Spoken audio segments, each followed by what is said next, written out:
The galaxy had known war, hunger, and slow extinction before, but this was different.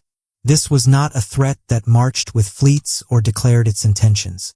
It arrived silently, like a shadow stretching across the stars. Entire systems vanished without warning. One moment, a star burned bright. The next, it was gone, leaving only emptiness where light had once lived. Across the spiral arms, civilizations watched in fear as long-range sensors failed to explain what was happening. No debris fields were found. No radiation storms followed. Worlds were not destroyed in the way war destroyed them. They were simply erased, as if reality itself had decided those places no longer mattered. The first to fall were the outer colonies. Mining systems, trade hubs, and research outposts disappeared faster than reports could be confirmed. At first, many believed it was sensor error or sabotage. Then core worlds began to vanish. Panic spread faster than any ship could travel. Governments reacted in every way imaginable. Some ordered mass evacuations. Others raised planetary shields and powered ancient defense platforms that had not been used in centuries. Fleets gathered near borders, hoping strength alone could scare away whatever approached. None of it worked. The force did not slow. It did not react. It simply advanced. Scientists argued endlessly. Some claimed it was a living entity. Others believed it was a natural cosmic process long misunderstood. A few whispered that it was a weapon left behind by something older than the galaxy itself. Every theory failed the same test. Nothing explained why it moved with purpose. As systems fell, refugee ships crowded safer regions of space. Trade routes collapsed. Old alliances broke under the weight of fear. Many species chose isolation, sealing their borders and abandoning the wider galaxy to its fate. Hope became a rare resource. At the center of the chaos, a coalition formed. It was not born from trust or shared values, but from desperation. Representatives gathered through unstable holograms, their faces heavy with exhaustion. They had lost worlds, families, and history. Now they faced a simple truth. They could not stop the advance. Their best weapons had failed. Their fastest ships could not outrun it forever. Their greatest minds had no answer. Silence filled the council chamber as the final option was spoken aloud. They would ask for help. Not from a nearby ally. Not from a rival empire.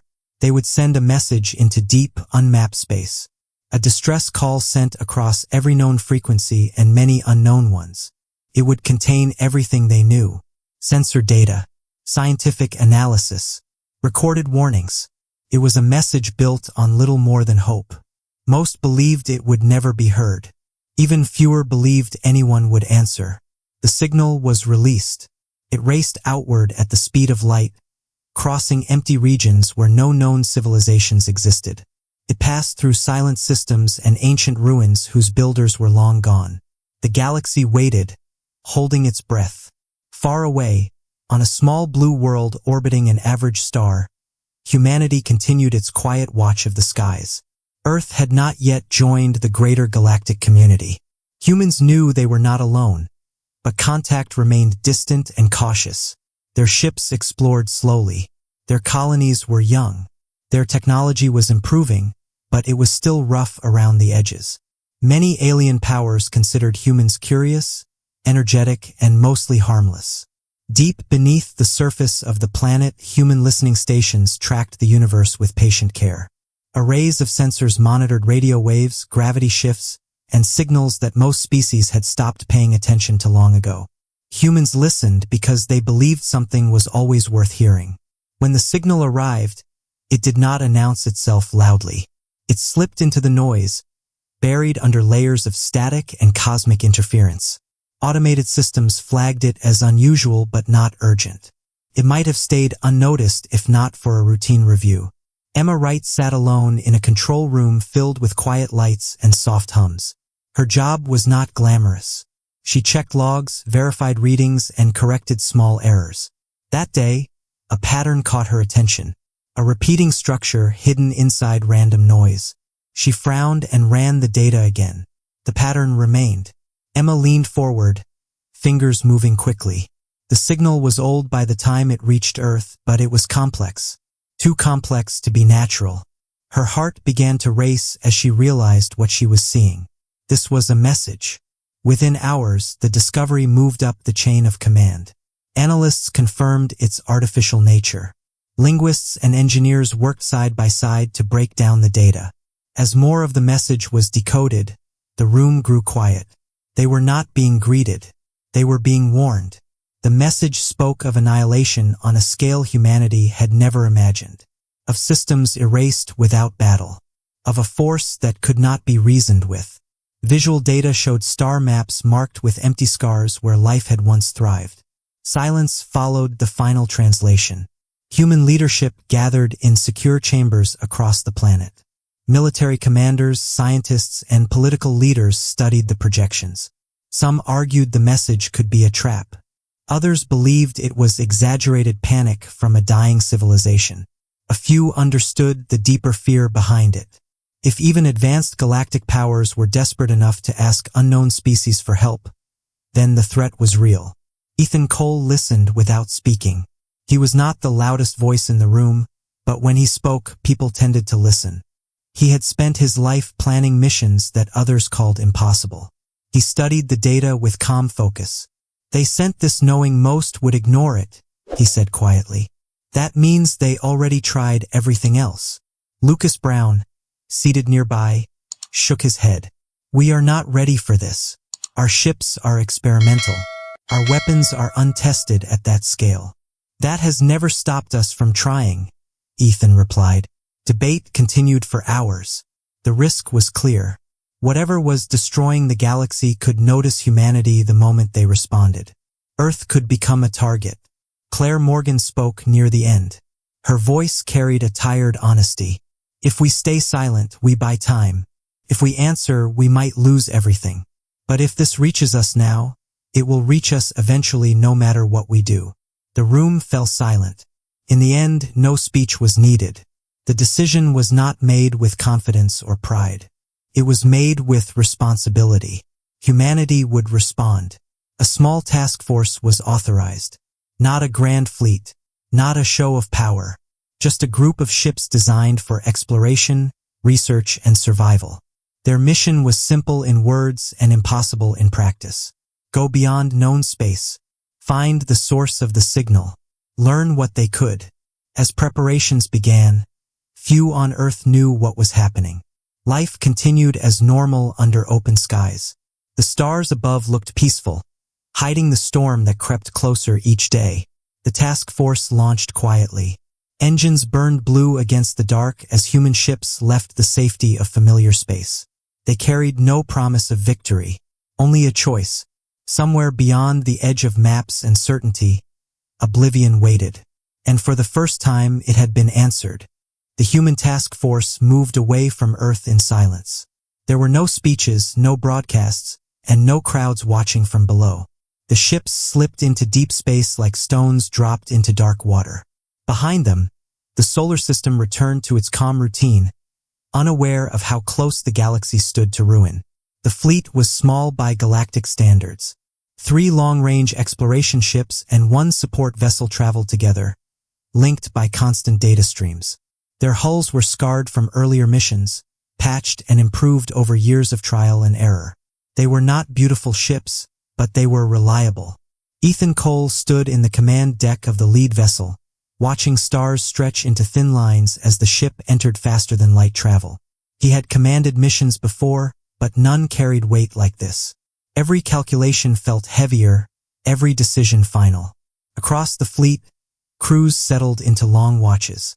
There was no enemy to fight yet, no clear danger to react to, only distance and uncertainty. Emma Wright spent most of her time surrounded by data. The alien signal had been fully decoded by now, but pieces of it still troubled her. There were gaps in the recordings where sensors simply failed. Not from damage or interference, but from overload. Whatever the force was, it broke the rules their instruments depended on. She replayed the same section again and again. A cluster of stars vanished over the course of minutes. No explosion, no energy spike, just absence. Lucas Brown entered the room quietly. "You have been staring at that for hours," he said. Emma nodded without looking away. "It does not behave like a weapon," she replied. "Weapons leave evidence. This leaves nothing." "That makes it worse," Lucas said. "Yes," Emma agreed.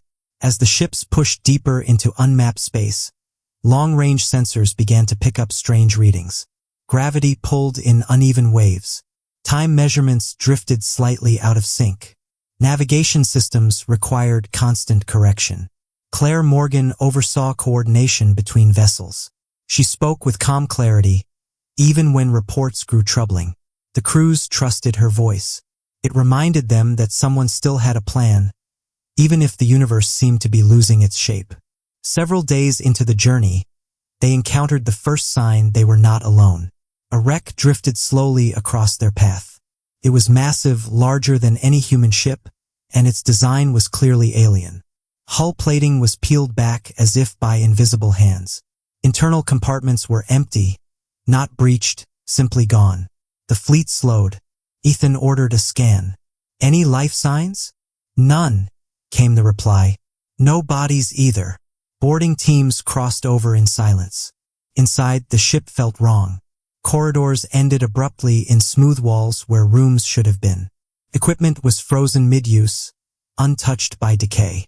It was as if parts of the ship had never existed. "This vessel did not lose a battle," Claire said over the channel. "It lost reality." The discovery changed the mood of the fleet. The threat was no longer distant or theoretical. It had reached this far once, could reach here again. As they continued, faint signals began to appear. Distress calls, fragmented and weak. The same message repeated in dozens of alien languages, all carrying the same meaning. "Help us." They followed the strongest signal to a dying system. A red star flickered at its center, unstable and swollen. Around it, shattered worlds orbited in broken paths. Refugee ships clung to the edges of space, engines barely functioning. The aliens panicked when human vessels arrived. Weapons powered up. Defensive formations formed out of fear, not strategy. Claire opened communications immediately. She spoke slowly, clearly, avoiding any sign of threat. "We are human explorers. We received your call. We are here to help." There was a long pause. Finally, a reply came. The voice was thin, exhausted. "You answered," it said, disbelief clear even through translation. The survivors were a mix of species. Their technologies were advanced but damaged beyond quick repair. They shared what they knew. The force had no shape, no center. It moved like a tide through space, guided by rules no one understood. "We fought it," one of them said. "We ran from it." Both failed. Emma reviewed their data late into the cycle. Patterns emerged. The force reacted to resistance, but not in anger. It adapted. The more rigid the defense, the faster it was erased. "It does not fear strength," she said during the next briefing. "It ignores it." "Then what does it respond to?" Lucas asked. Emma hesitated. "Change, unpredictability, persistence." Ethan considered this. Humans had never been the strongest species. They survived by adapting, by refusing to stop even when logic said retreat. The refugees warned them not to continue. Beyond this system lay regions where entire civilizations had vanished. No one who went there had returned. Ethan thanked them and ordered supplies shared. Medical teams worked without pause. Humans did not promise safety. They promised effort. When the fleet prepared to depart, many of the aliens watched in silence. Some believed the humans were brave. Others believed they were foolish. The ships moved on. Space grew darker ahead. Stars thinned. Sensors struggled to define distances. At times, it felt as if the universe itself was holding its breath. Then they saw it. A boundary stretched across space, not a wall but a difference. On one side, stars existed. On the other, there was nothing. Not darkness. Nothing. The edge of oblivion. No alarms sounded. The ships drifted closer, systems straining to understand what they faced. Data poured in, incomplete and broken. Lucas spoke softly. If we cross that line, we may not come back. Ethan nodded. We already knew that. Emma watched the readings climb beyond safe limits. Fear pressed at her chest, but beneath it was something else. Curiosity, determination. Behind them, the galaxy waited. Ahead of them, reality ended. The human fleet did not turn away. The human ships drifted closer to the boundary where stars ceased to exist. Engines hummed at low power, as if the machines themselves sensed danger. No alarm sounded, but every system strained, numbers climbing into ranges that made no sense. Beyond the line, there was no light to reflect. Sensors returned empty data, not error messages, but clean blanks. Space simply stopped answering questions. Ethan Cole ordered the fleet to hold position. Do not cross yet, he said calmly. Record everything. Emma Wright worked at her station, hands steady despite the fear tightening in her chest. The readings contradicted each other. Gravity existed and did not exist at the same time. Time markers slipped forward and backward by tiny amounts. It is not empty, she said quietly. It is missing. Lucas Brown frowned. Missing how? Emma searched for words.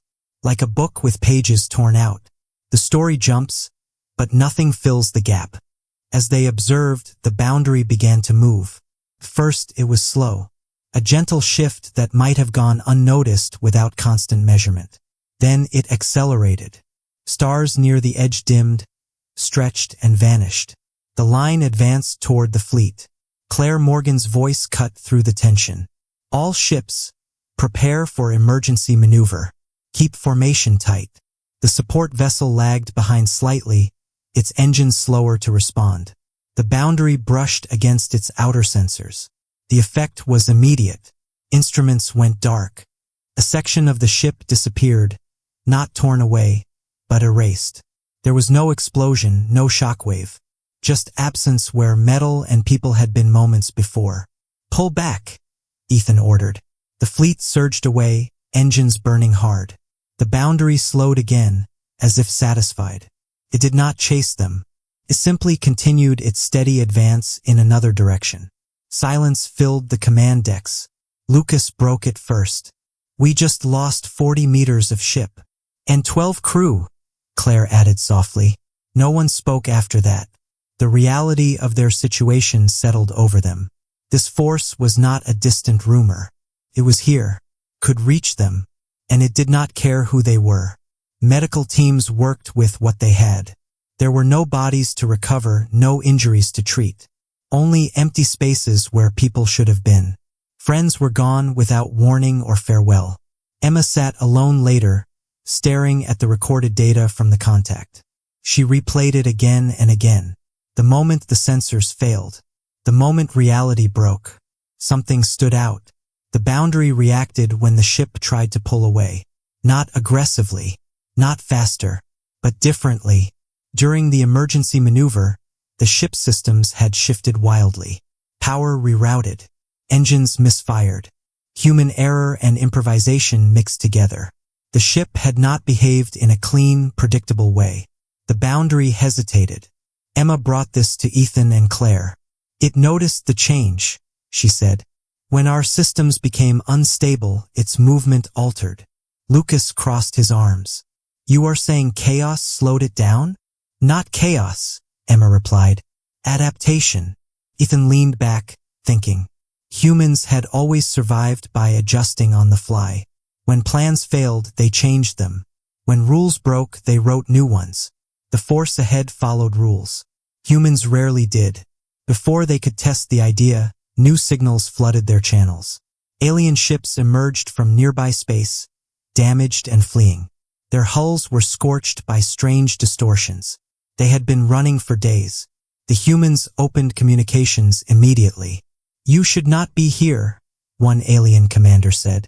Nothing survives near the edge. We already lost people, Claire replied. We are not leaving yet. The alien ships tried to warn them. Entire armadas had vanished. Worlds had been swallowed mid-evacuation. No strategy had worked. Ethan listened, then asked a simple question. Did anyone try to stay? The reply came slowly. Stay? To hold it back, Ethan said. Even for a moment. The alien fell silent. That would be suicide. Ethan nodded. Yes.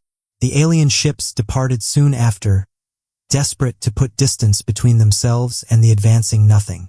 They did not understand why the humans remained. The boundary crept forward again, erasing stars one by one. The fleet adjusted position constantly, staying just beyond its reach. Emma and the science teams worked without rest.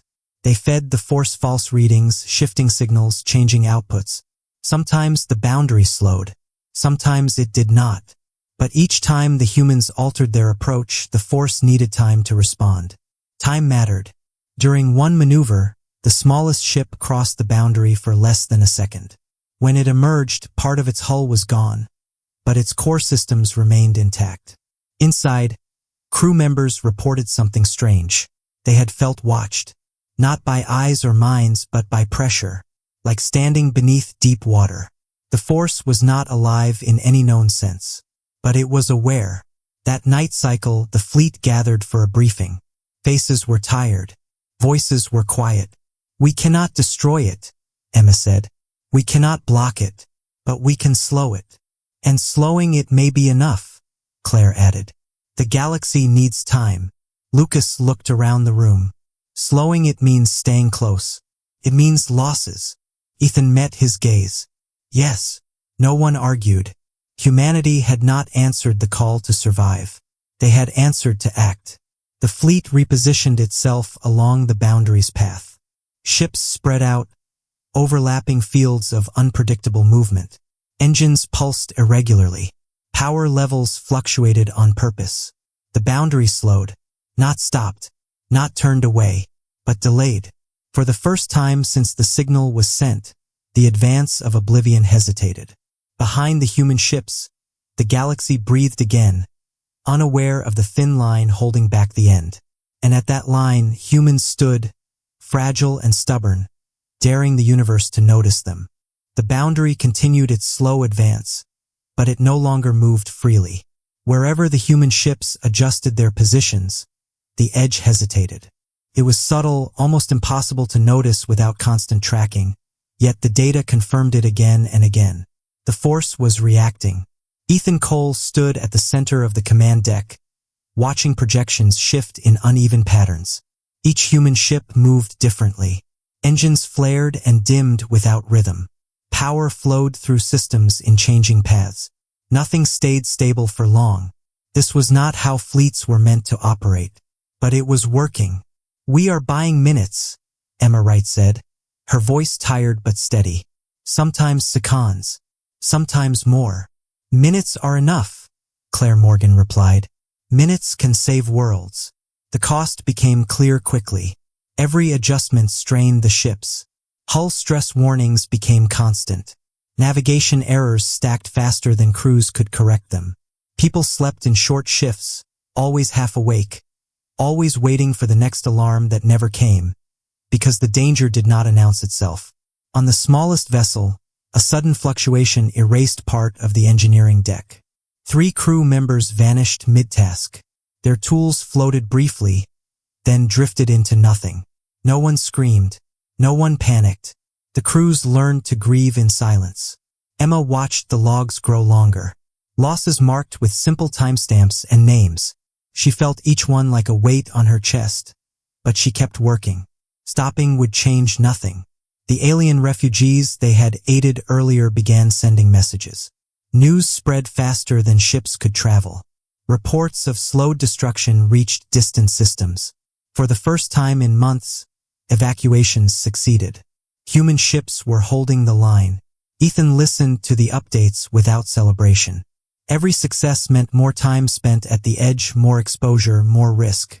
The force did not attack, but it pressed forward endlessly, patient and unstoppable. Lucas Brown approached him during a brief lull.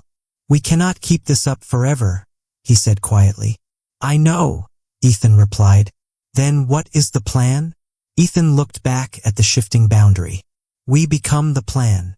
The idea took shape slowly, built from data and desperation. Emma noticed that the boundary slowed most when human ships remained partially inside its influence. Not fully consumed, not fully outside, balanced on the edge. Anchors. Ships locked into unstable positions, forcing the force to account for them constantly. It is dangerous, Emma said during the briefing. Once anchored, escape may be impossible. Lucas laughed softly without humor. That has been true since we arrived. Claire spoke next. If we do this, it must be voluntary. No orders. No pressure. The room was silent. One by one, captains spoke. Then engineers. Then pilots. They stayed. The fleet reorganized. 2 ships positioned themselves deep within the boundary's influence. Systems were stripped down, rebuilt for flexibility instead of safety. Crews learned to live with constant uncertainty. The effect was immediate. The boundary slowed further. Its movement became uneven, as if struggling to decide how to proceed. Across the galaxy, sensors noticed the change. The advance of Oblivion faltered, but the price rose. One anchored ship lost communication entirely. It did not explode. It did not fall silent. It simply stopped existing between 1 second and the next. The remaining ships held their positions. Emma recorded everything. Her hands shook, but her voice did not. The data they gathered was unlike anything known. Patterns emerged slowly, fragile and incomplete. This thing does not destroy us because it hates us, she said softly to Claire later. It removes what it cannot resolve. And we refuse to resolve, Claire replied. Time blurred. Days lost meaning near the boundary. The crews measured progress in how long the galaxy remained intact. Messages from alien worlds grew more desperate and more hopeful at the same time. Defenses were being rebuilt. Evacuation corridors stabilized. New research stations formed using human data. Human names spread through alien networks, not as conquerors, as shields. Lucas watched one of the anchored ships flicker on sensors. How long do you think we have? He asked. Emma did not answer at first. Then she said, long enough. The boundary pressed harder, its advance stuttering and uneven. Space around the anchored ships warped violently. Ethan made the final call. All remaining vessels, reinforce anchor positions. No retreat. No one questioned him. The line held. Behind it, the galaxy lived. Ahead of it, Oblivion waited, frustrated and slow, forced to reckon with a species that refused to move out of the way. The anchored ships no longer felt like vessels. They felt like places where reality bent and held its breath. Inside them, time passed unevenly. Clocks drifted. Sleep came in fragments. Every crew member lived with the quiet understanding that there might not be a next moment. The boundary pushed harder. Space twisted around the anchors, folding and unfolding in slow waves. Hulls groaned under forces that had no name. Systems failed and were rebuilt again and again, not to restore safety, but to delay collapse. Emma Wright remained awake longer than anyone else. She tracked every fluctuation, every hesitation in the force's movement. Patterns were clearer now, not comforting but usable. It is learning, she told Ethan Cole during a private channel. But it learns slowly. It expects stability. We never give it that. That may not last, Ethan replied. No, Emma agreed. But it does not need to. Across the anchored ships, crews began sending personal messages to Earth. Not dramatic farewells. Simple words. Ordinary memories. Apologies for missed calls. Jokes meant for people who would hear them later. Lucas Brown recorded his message in one take. Tell them we did our best, he said, and left it at that. The boundary surged suddenly, faster than before. One anchor ship vanished in silence. The line jumped forward, threatening to break free. Ethan reacted instantly. Redirect all remaining power. Overlap anchors. The ships moved closer together, their unstable fields clashing and merging. For a moment, everything froze. Then the boundary slowed again. The cost was severe. Casualties mounted. Entire sections of ships disappeared without warning. Names were removed from duty rosters and added to memory logs. The crews stopped asking how many were left. Emma saw the answer forming in the data. The Force could not erase what it could not simplify. Human ships were complex, chaotic, constantly changing. But even chaos could be reduced over time, unless something was added. She brought the idea to Claire Morgan and Ethan. "We need to introduce permanent instability," she said. "Something the Force cannot resolve, no matter how long it studies it." "What does that mean?" Claire asked. Emma took a breath. "A continuous feedback loop between ships. Shared systems. Shared failure." Lucas understood first. "If one goes, they all react." "Yes," Emma said. "Not independently. Together." Silence filled the channel. "That would bind them permanently," Claire said. "No separation. No retreat." Ethan nodded slowly. "It would also mean the Force cannot remove one without engaging all of them." The decision spread through the fleet. No orders were given. No one was forced. Every remaining crew volunteered. The connection began. Power systems linked across ships. Navigation data merged. Failures echoed instantly through the network. The fleet became a single, unstable structure balanced on the edge of nothing. The boundary reacted violently. Its advance halted. Not slowed. Not delayed. Stopped. For the first time since the beginning of the collapse, Oblivion met resistance it could not resolve. Across the galaxy, alarms ceased. Evacuation routes stabilized. Systems once marked for loss remained intact. But the human fleet paid the price. The shared network magnified every strain. Crews worked until exhaustion blurred into calm acceptance. Ships flickered between existence and absence. Emma recorded the final data stream, compressing it into a transmission that could survive almost anything.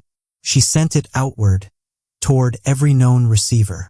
"This is how we held it," she said quietly. "This is how you survive." One by one, the anchors began to fail. The boundary did not surge forward. It did not retreat. It pressed against the linked instability, unable to pass, unable to erase it cleanly. Ethan watched the last status lights dim. He felt no fear, only relief. "We gave them time," he said. "Yes," Claire replied. "We did." As the final human ship flickered at the edge of perception, the galaxy endured. The line still held, and humanity remained where it had chosen to stand. Years passed. The galaxy did not return to what it had been. Too much had been lost for that. But it survived. Where systems once vanished without warning, new boundaries were mapped and monitored. Defense no longer meant weapons alone. It meant awareness, movement, and constant change. The data sent by the human fleet became the foundation of every new strategy. The edge of Oblivion still existed. It did not advance. It did not retreat.